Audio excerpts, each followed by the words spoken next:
एक गांव का लड़का होता है जो एक लड़की को पसंद करता है और वह लड़की भी उस लड़के को पसंद करती है।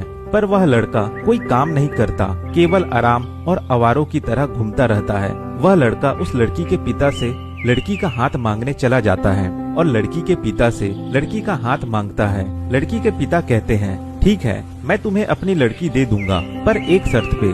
लड़का कहता है, क्या शर्त है? पिता कहते हैं, कल मैं एक खेल का आयोजन करूंगा और उस खेल में तुम्हें जीतना है।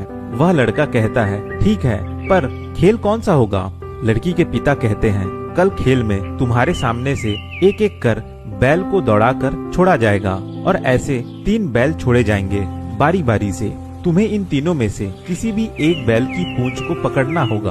अगर तुम ऐसा करते हो तो मैं तुम्हारी शादी अपनी बेटी से करा दूंगा। लड़का मान जाता है। अब अगले दिन सारे गांव वाले उस खेल को देखने पहुंच जाते हैं। लड़का भी खेल के लिए तैयार हो जाता है। अब पहला बैल दौड़ाया जाता है। लड़का इस बैल को देखकर घबरा जाता है क्योंकि यह बैल बहुत हट्टा कट्टा होता है। लड़का मन ही मन सोचता है, अरे इतने हट्टे कट्टे बैल को मैं कैसे पकड़ूंगा? ये बैल तो मुझे आसानी से कुचल देगा। ऐसा करता हूँ कि इसे जाने देता हूँ, अगले बैल का पूंछ जरूर पकड़ूंगा। और वह लड़का इस बैल को जाने देता है। अब दूसरा बैल भागते हुए आता है। वह लड़का इस बैल को भी देखकर घबरा जाता है क्योंकि इस बैल की बड़ी बड़ी सींगें होती है। वह लड़का मन ही मन सोचता है, इस बैल की तो बहुत ही बड़ी सींगें हैं, इसकी सींगों से तो मैं जख्मी हो जाऊंगा। ऐसा करता हूँ, इसे भी जाने देता हूँ, शायद अगला बैल इन दोनों बैल से कमजोर हो। यह सोचकर वह लड़का इस बैल को भी जाने देता है। अब तीसरा बैल भागते हुए आता है,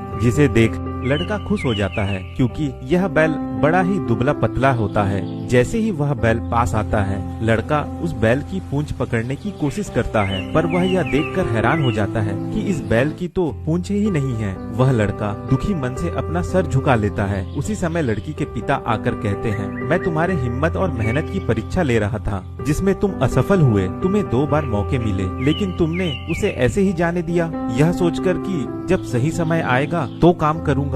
ऐसा हमारी जिंदगी में भी होता है। हम भी छोटे छोटे मौके और छोटे छोटे कामों को यही कहकर टाल देते हैं कि जब बड़े अवसर आएंगे या बड़े काम होंगे तभी काम करूंगा, जबकि इन्हीं छोटे छोटे अवसरों का फायदा उठाकर और छोटे छोटे कामों को कर हम बड़ा बनते हैं।